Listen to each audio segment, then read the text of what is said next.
Have you ever just looked at something and just stared at it and laughed at it endlessly? Just endlessly.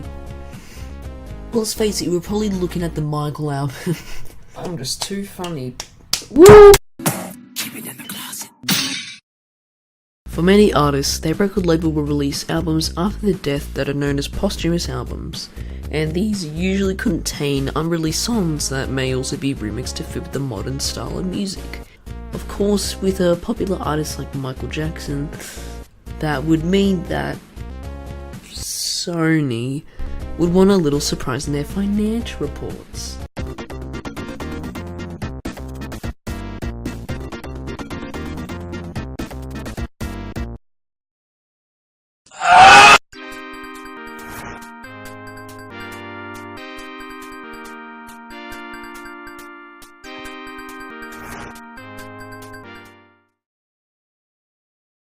On June 25th, 2009, Michael Jackson unfortunately passed away due to propofol intoxication.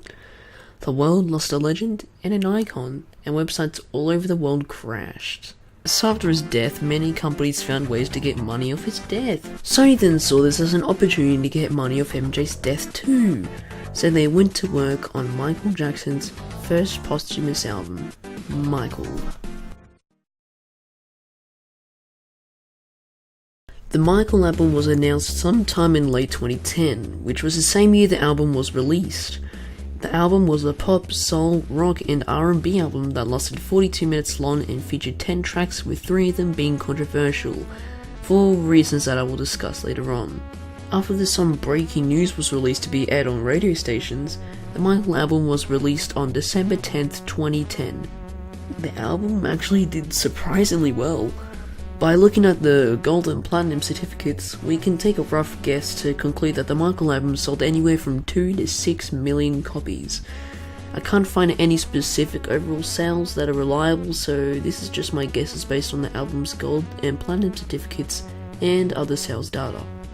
These sales, of course, don't match anywhere near Michael's studio albums, but posthumous albums usually don't sell as well as the artist's studio albums.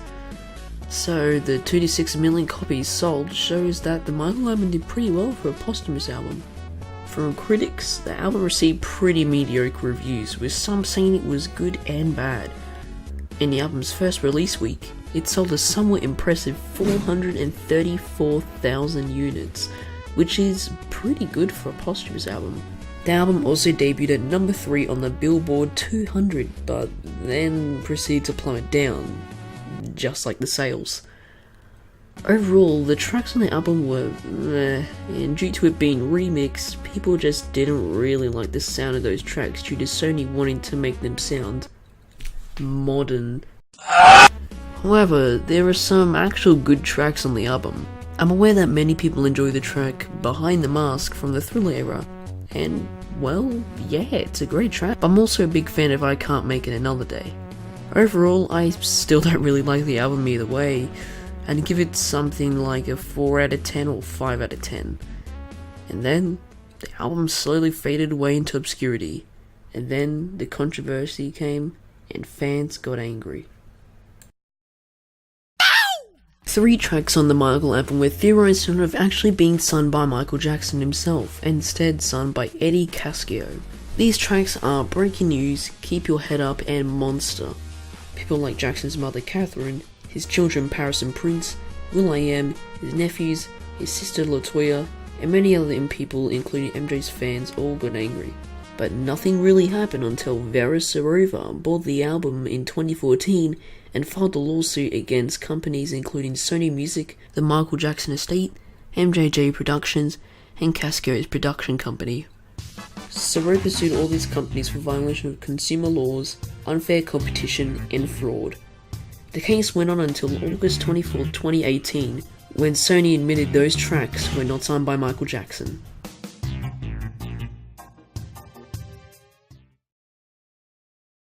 And after that, everyone hated the Michael album a whole lot more. Throughout the court case, Sony clearly knew they screwed up, so with their next posthumous album titled Escape, Escape. They got things right and the album performed better than Michael, and was overall better. But best of all, they allowed you to listen to the original songs and not just the remixes. Escape, 10 out of 10. Wait, I forgot I had Justin Timberlake, 0 out of 10.